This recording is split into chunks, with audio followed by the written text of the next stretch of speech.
What's going on, trainers? We have a good one for you today. We are going to be talking about one of the most powerful Kardmi inside of the game, how to get it, what skills it can learn, and why it absolutely dominates PvP as well as PvE content. So let's go ahead and jump into it.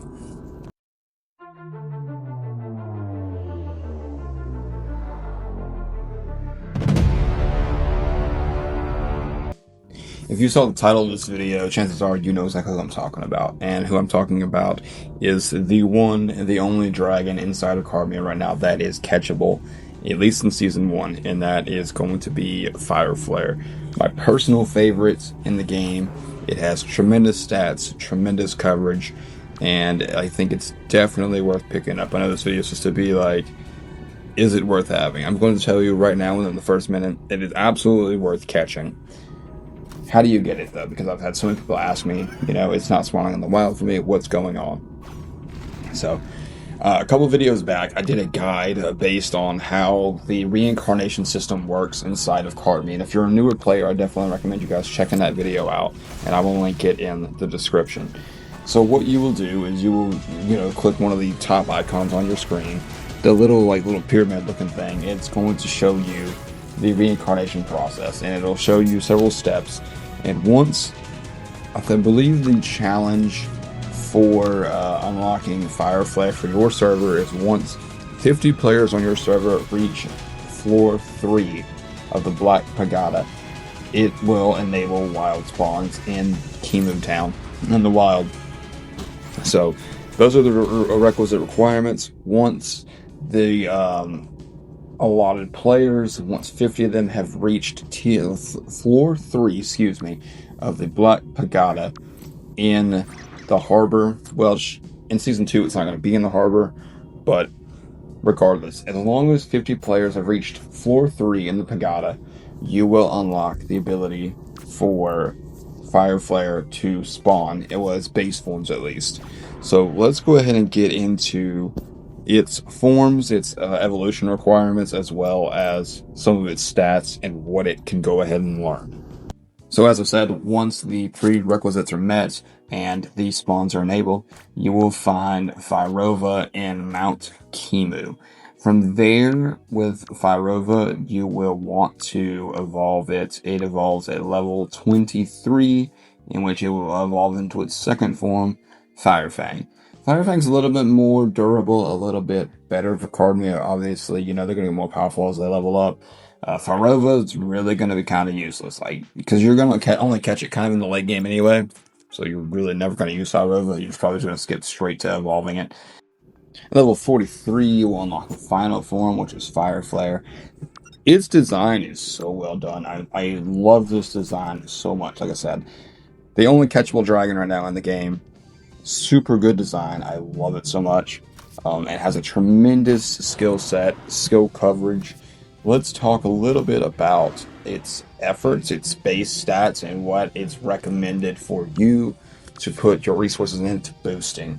So when you look at the stats, my Fyrflare, when named Kepler, has pretty solid stats. It's an alpha, so it has perfect defense and special attack.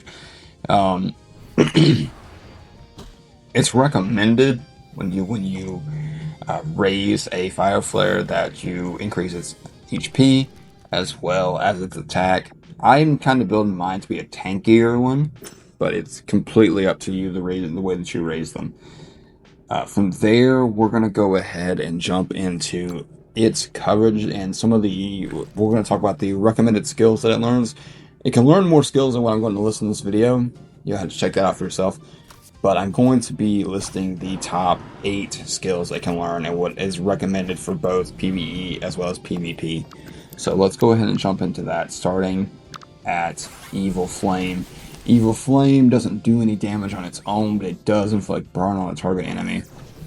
And then if that target already has burned, their attack will be reduced by 17%.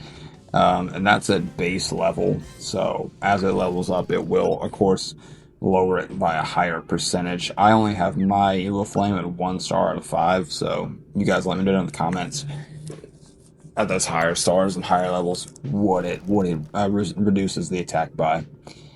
Skill number 2, though, is the lightning charge. I really don't know a whole lot of people aside from myself who are running Fyrflare without lightning charge.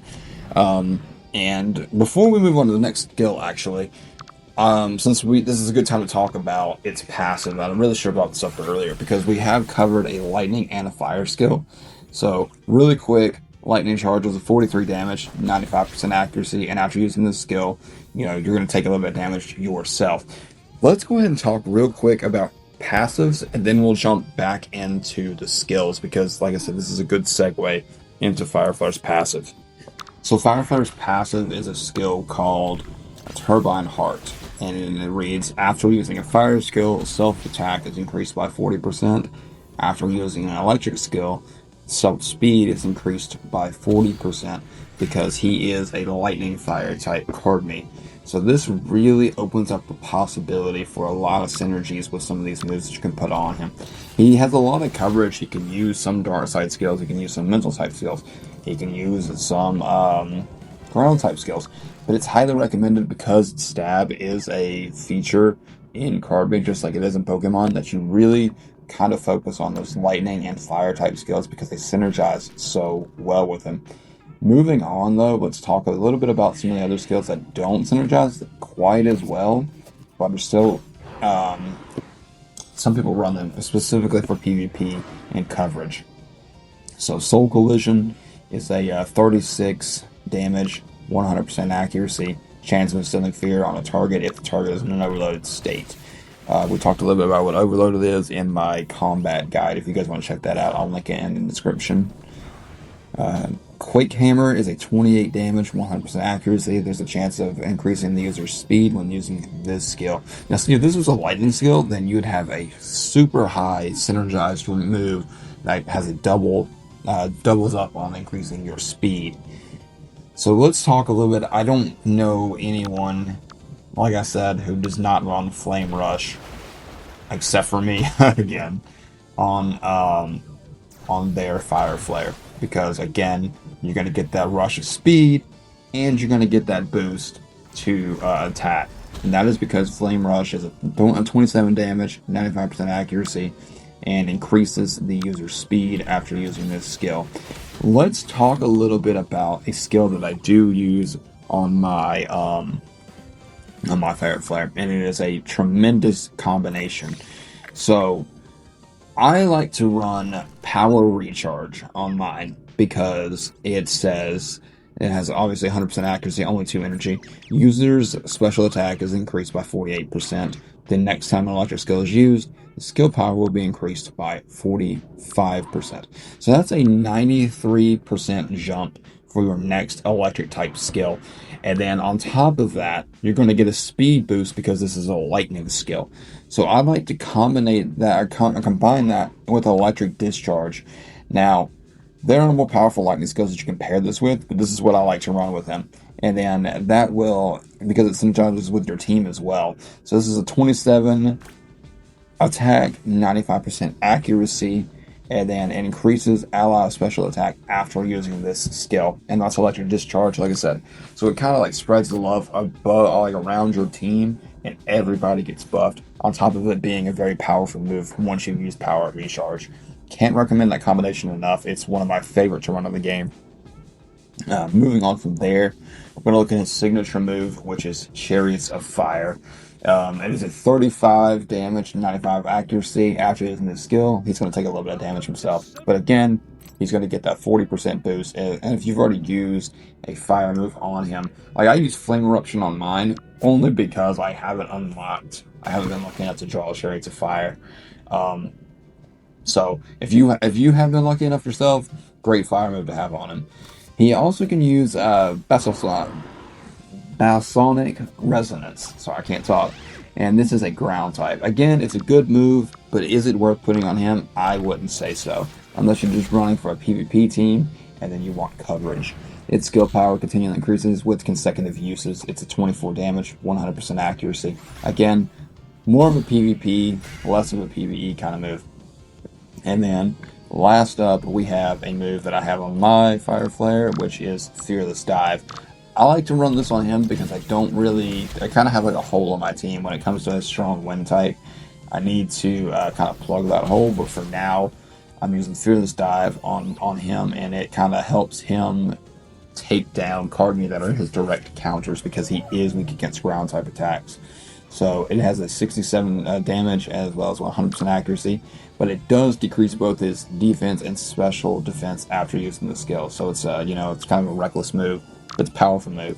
So those are his skills that he can learn. The top ones he can learn. Now, again, there are more that he can learn. I know some people like to run Soul Slash and Claw on him, and that's a really good move as well. But you guys let me know if you guys have caught Fyrflare, whether you're liking him or not, and what your thoughts about him are. If you could change him, one thing about him, what would it be? Let me know down in the comments. That's all I have for you guys, and I will catch you guys in the next one. I plan on doing a flashlight video next. I think I'm going to do a series of pseudo-legendary spotlights. You guys let me know which one you'd like to see next. Catch you later.